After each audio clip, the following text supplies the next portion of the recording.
ಸಚಿವ ಎಚ್.ಡಿ. ಕುಮಾರಸ್ವಾಮಿ ಮತ್ತು ಸಂಬಂಧಿಕರಿಂದ ಗೋಮಾಳ ಜಾಗ ಕಬಳಿಕೆ, ಹಿರೇಮಠ್ ಆರೋಪ.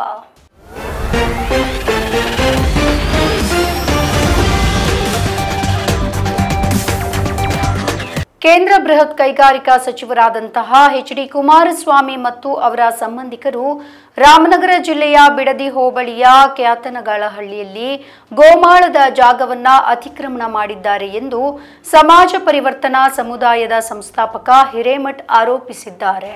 ಸೋಮವಾರ ಪತ್ರಿಕಾಗೋಷ್ಠಿಯಲ್ಲಿ ಅವರು ಮಾತನಾಡಿ, ಕುಮಾರಸ್ವಾಮಿ ಅವರು ಅವರ ಚಿಕ್ಕಮ್ಮ ಸಾವಿತ್ರಮ್ಮ ಮತ್ತು ಸಂಬಂಧಿಕರಾದಂತಹ ಡಿಸಿ ತಮ್ಮಣ್ಣ ಕುಟುಂಬದವರು ಜಾಗವನ್ನ ಕಬಳಿಸಿದ್ದಾರೆ. ಈ ಬಗ್ಗೆ ಸಮಗ್ರ ತನಿಖೆಯನ್ನ ನಡೆಸುವಂತೆ ಕಂದಾಯ ಇಲಾಖೆಯ ಉನ್ನತ ಅಧಿಕಾರಿ 2014ರಲ್ಲಿ ಆಗಸ್ಟ್ 5ರಂದು ಆದೇಶಿಸಿದ್ರು ಅಂತ ತಿಳಿಸಿದ್ದಾರೆ. ಗೋಮಾಳ ಜಾಗ ಮಂಜೂರಾತಿ ದಾಖಲಾತಿಗಳು ಸಿಗದಿದ್ರೆ ಸುಪರ್ದಿಯಲ್ಲಿರುವವರ ವಿರುದ್ಧ ನೋಟಿಸ್ ಅನ್ನ ಜಾರಿಗೊಳಿಸಿ ಜಾಗವನ್ನ ಸರ್ಕಾರದ ವಶಕ್ಕೆ ಪಡೆಯಬೇಕು. ಅಕ್ರಮವಾಗಿ ಜಾಗ ಪಡೆದವರ ವಿರುದ್ಧ ಕ್ರಿಮಿನಲ್ ಪ್ರಕರಣವನ್ನ ದಾಖಲಿಸಬೇಕು. ಒತ್ತುವರಿದಾರರಿಗೆ ಸಹಕರಿಸಿರುವಂತಹ ನೌಕರರ ವಿರುದ್ಧ ಕೂಡ ಪ್ರಕರಣವನ್ನ ದಾಖಲಿಸಬೇಕು. 4 ತಿಂಗಳ ಒಳಗಾಗಿ ತನಿಖೆಯನ್ನ ಮುಗಿಸಿ ಕ್ರಮ ಕೈಗೊಂಡು ಅನುಪಾಲನಾ ವರದಿಯನ್ನ ಸಲ್ಲಿಸುವಂತೆ ಆದೇಶದಲ್ಲಿ ತಿಳಿಸಲಾಗಿತ್ತು ಅಂತ ಹೇಳಿದ್ದಾರೆ.